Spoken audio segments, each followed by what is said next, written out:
Walker, there is a big debate right now. We've been talking about ISIS here and there about this in this discussion. There's a big debate right now about whether or not to send more U.S. troops to fight ISIS in Iraq and Syria. In the first debate earlier this evening, Senator Lindsey Graham argued that candidates are only serious about fighting ISIS if they are willing to send 10,000 U.S. troops to Iraq, 10,000 U.S. troops as part of a coalition to Syria. Governor Walker, you just told me a few days ago that the 3,000 U.S. troops there right now are enough as long as the rules of engagement are changed. What do you know that Senator Graham doesn't know? No, to be clear, what I said the other day was that we need to lift the political restrictions that are already in play. Barack Obama's administration has put political restrictions on the military personnel already in Iraq. We need to lift those, and then we need to listen to our military experts, not the political forces in the White House, but our military experts about how many more we send in. And we certainly shouldn't have a commander-in-chief who sends a message to our adversaries as to how far we're going to go and how far we're willing to fight. So I'm not putting a troop number on. What I'm saying is lift the political restrictions.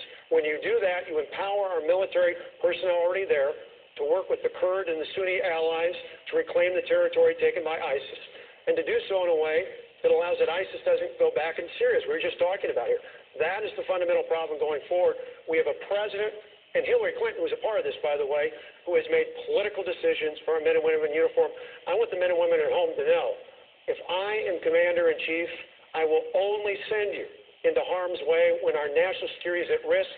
And if we do, you know you'll have our full support, the support of the American people, and you'll have a clear path to victory. Thank you, Governor. Senator Paul, I want to go to you because you have said that the boots on the ground to fight ISIS need to be Arab boots. We just learned today that despite the Obama administration spending $500 million to help create those Arab boots, there are only 4 or 5 U.S. trained fighters in Syria fighting ISIS. What does that say to you about the effectiveness of the idea of the boots on the ground need to be Arab boots?